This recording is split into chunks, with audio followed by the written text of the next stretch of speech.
बिस्मिल्लाहिर्रहमानिर्रहीम। अस्सलाम वालेकुम व्यूअर्स, रमज़ान मुबारक आप सब लोगों को मेरी तरफ से।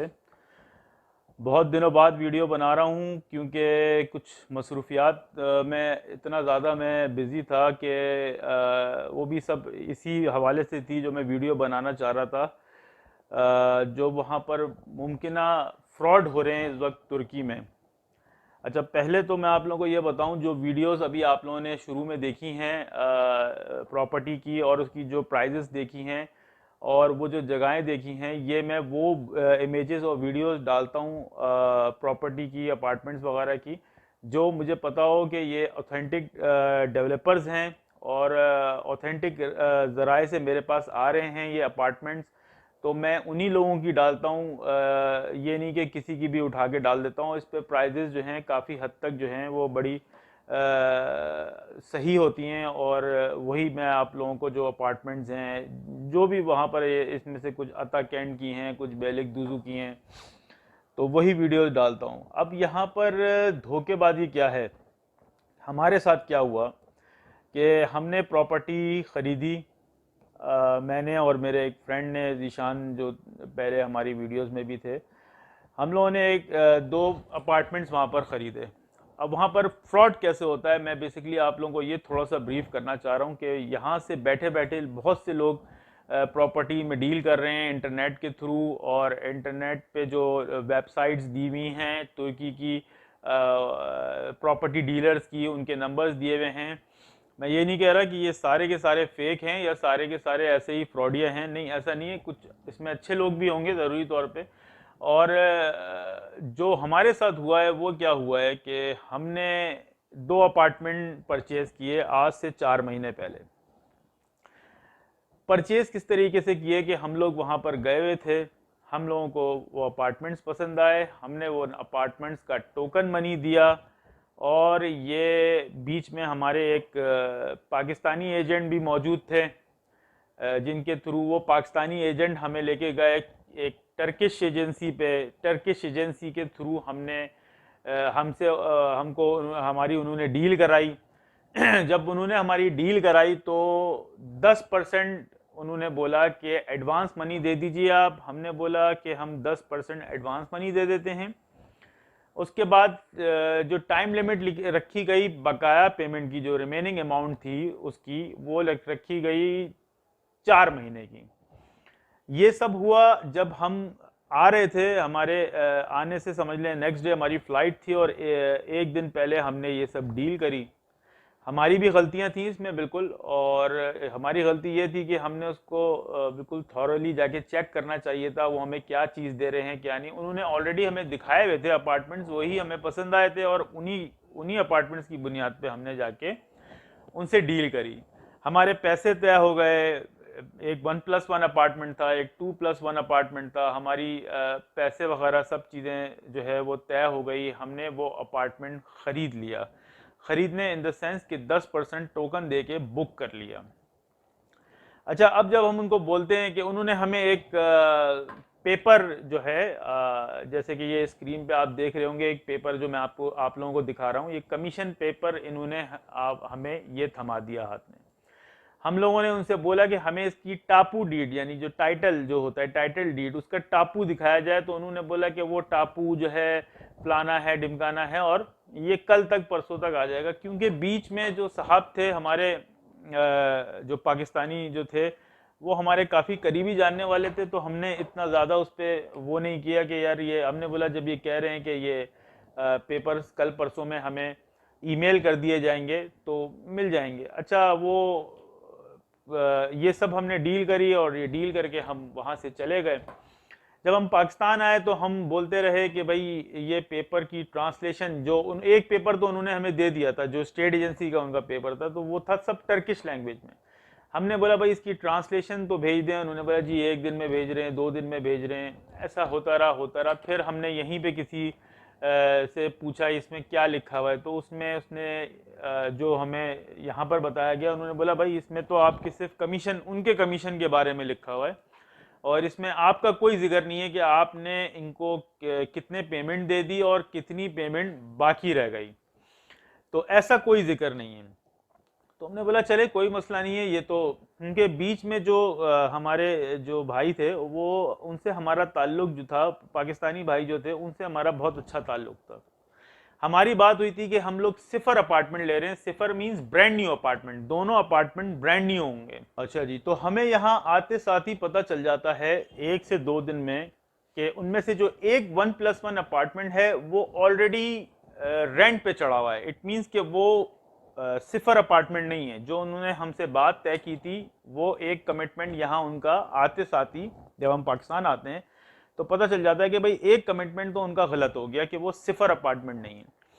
अच्छा, क्योंकि उस 1+1 की कीमत बहुत अच्छी थी उस वक्त, और उस वक्त भी मतलब बड़ी हैरत अंगेज कीमत थी हमारे लिए भी वो, कि हमें किस तरीके से इस कीमत पे मिल गया। तो हमारा जो पाकिस्तानी भाई एजेंट थे वो भी ये कह रहे थे कि ये लकीली आप लोगों का नसीब अच्छा था कि ये मिल गया और फलाना ढिमकाना।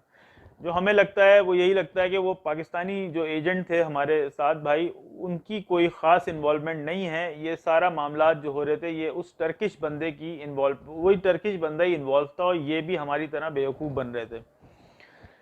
तो कुछ दिन होते हैं, 1 महीना जाता है, 2 महीने होते हैं, 3 महीने होते हैं। ये 3 महीने तक हम उनसे यही पूछते रहे कि भाई इसकी टाइटल डीड और टापू हमें दिखाएं, हमें शो कराएं। तो उन्होंने 1+1 का टापू हमें भेज दिया।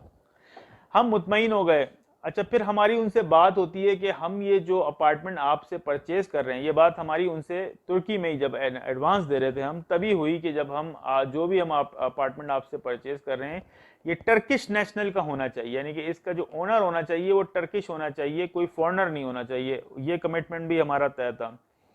भाई 2.5 से 3 महीने बाद हमें पता चलता है कि ये कमिटमेंट भी नहीं है, वो कोई सी ईरानी टर्किश के नाम पर है।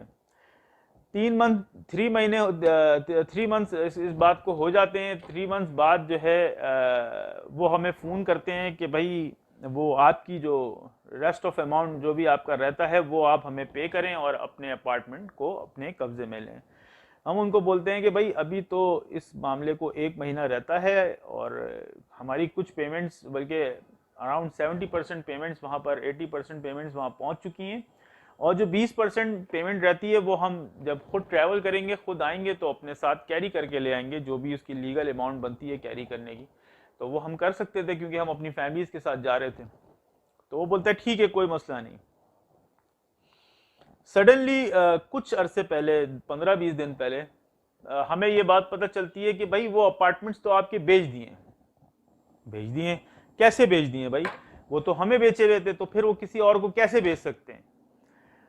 लेकिन पता ये चलता है कि वो मेरा एक लॉयर भी, जब ये 3 महीने चल रहे थे तो मेरा एक लॉयर भी जो था वो इस मामले को सारा फॉलोअप कर रहा था। टर्किश लॉयर ही है वहाँ पर, वो भी मुझे जो पाकिस्तानी एजेंट हैं हमारे बीच के उन्होंने फराहम किया हुआ था। तो वो इसको काफ़ी अरसे से, वो पाकिस्तानी एजेंट भी और वो लॉयर भी इस मामले को काफ़ी अरसे से फॉलो कर रहा था। तो वो भी उसी ने ही हमें ये बताया कि ये जो हमने चेक किया है, रीचेक किया है, वो बोल रहा है कि इसमें ये बता रहे हैं कि वो आपके अपार्टमेंट्स जो आपने लिए थे वो बेच चुके हैं। अब वो हमको आपके लिए कोई नए अपार्टमेंट्स दिखा रहे हैं, सेम बिल्डिंग में लेकिन नए अपार्टमेंट्स। मैं तो बहुत ज़्यादा डर गया। मैंने बोला यार ये तो टोटली फ्रॉडलेंट एक्टिविटी है, कि ये कैसे वो कर सकते हैं कि वो मुझे चीज़ बेच के किसी और को बेच दें। ये हुआ। फिर उसके 2 से 4 दिन बाद पता चलता है जो मेरे जो फ्रेंड ने अपार्टमेंट लिया है 1+1, उसका टापू भी फेक है। यानी कि ये तो टोटली क्रिमिनल एक्टिविटी इन्होंने की हमारे साथ।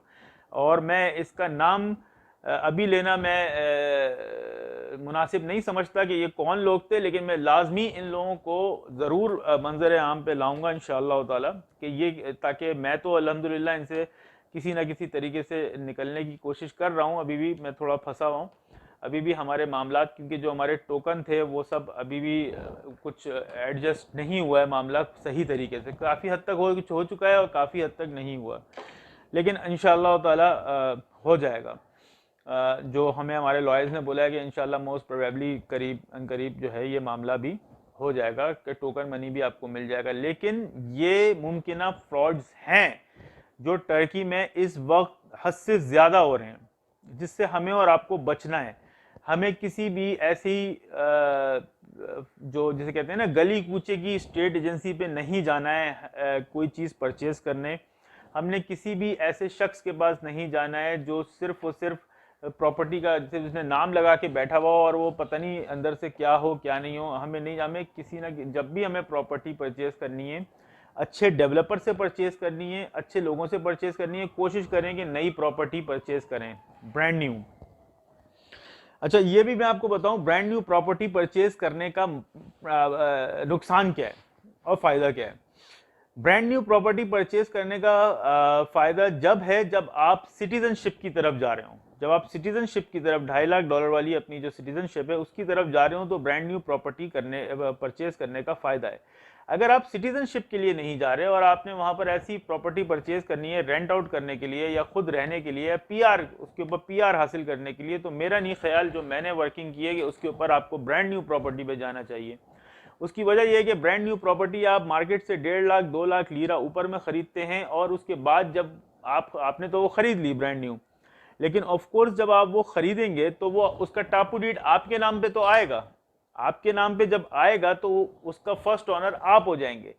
जब फर्स्ट ऑनर आप हो जाएंगे तो जब आप उसको रीसेल करने जाएंगे, जो वापसी परचेजर आपसे खरीदने आएगा, तो वो रीसेल प्रॉपर्टी ही कहलाएगी, वो ब्रांड न्यू नहीं कहलाएगी। आपने पैसे दिए ब्रांड न्यू के और आप बेच रहे हैं रीसेल प्रॉपर्टी, तो वो डिपेंड करता है। अगर उस वक्त तक उसकी मार्केट बढ़ जाए तो एक अलग मसला है, लेकिन अगर आप उसको 5-6 महीने में 4 महीने में रोल करना चाहेंगे तो मैं नहीं समझता कि वो वही पूरे पैसे देके जाएगी। वो इस बात पे मेरे मामलात अभी और भी वहाँ के बहुत से लोगों से मामलात चल रहे हैं कि इसको मैं चीज़ को सही तरह समझना चाह रहा हूँ। जहाँ तक समझी है वो यही चीज़ है कि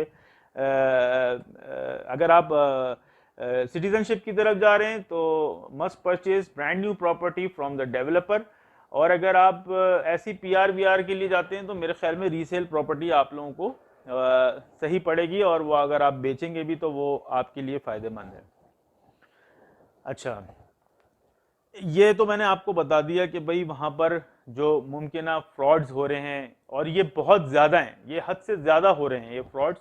और मैं जो पिछले 1.5-2 महीने से, देखिए मेरा जो एक मोटिव है वो फालतू आगे पीछे वीडियोस बनाना नहीं है। मैं चाहता हूँ कि मैं जो भी वीडियो बनाऊँ उसमें कुछ इन्फॉर्मेशन हो, उसमें कुछ मालूमात हो। ये नहीं कि बस ऐसी उठ के आप कोई भी वीडियो, तो मैं उस मालूमात उस इन्फॉर्मेशन को कलेक्ट कर रहा था। 1-1.5 महीने तक मैंने इस पर बड़ी वर्किंग की, और मुझे जो पता चला, जो चीज़ें मेरे सामने खुल के आई, जो मेरे साथ हुआ है, जो मेरे साथ हुआ है वो मैं नहीं चाहता कि आप लोगों के साथ भी हो, या जो भी परचेजर्स हैं यहाँ से जो भी अपना पैसा लेके जाते हैं, सबका पैसा होता है और बड़ा जायज़ कमाई का पैसा होता है, जो लोग लेके जाते हैं और उनके साथ ये मुमकिन फ्रॉड्स होते हैं जो आजकल कुछ ज़्यादा बढ़ चुके हैं। जब से ये कोविड पीरियड आया है और ये सब चीज़ें हुई हैं, तो ये आजकल कुछ जो फेक स्टेट एजेंट्स वहाँ पर बैठे हुए हैं, जो हद से ज़्यादा हो चुके हैं, ये काम कर रहे हैं वहाँ पर। अब मैं आप लोगों को जो नेक्स्ट वीडियो में जो आप लोगों को बताऊंगा वो वहाँ के कुछ टीआरसी कार्ड्स जो हैं वो क्या है, वो कैसे आ रहे हैं, और कितने कार्ड्स होते हैं वहाँ पर, रहने के लिए आपको क्या चाहिए, बिजनेस करने के लिए किस तरह क्या करना है, ये सब चीज़ों की मालूमात इंशाअल्लाह ताला मैं आपको नेक्स्ट वीडियो में दूंगा। जब तक के लिए अल्लाह हाफिज़। काइंडली सब्सक्राइब करना मत भूलिएगा, सब्सक्राइब करें, शेयर करें, ज़्यादा से ज़्यादा लाइक करें। शेयर ज़्यादा से ज़्यादा इसलिए करें क्योंकि इन वीडियोस में कोई भी फालतू चीज़ नहीं है, बहुत काम की चीज़ें उन लोगों के लिए जो लोग टर्की मूव होना चाहते हैं, मूव हों, ज़रूर मूव हों। बहुत अच्छी जगह हैं, सब चीज़ें बेहतर हैं, लेकिन फ्रॉड वहाँ पर मैं समझता हूँ पाकिस्तान से ज़्यादा फ्रॉड है। पाकिस्तानी हम तो फिर भी कुछ लिहाज मुरवत कर लेते हैं, उनमें कोई लिहाज मुरवत नहीं है। तो काइंडली शेयर, सब्सक्राइब और इसको लाइक करें, शेयर करें ज़्यादा से ज़्यादा। Thank you for watching. Bye bye, अल्लाह हाफिज़।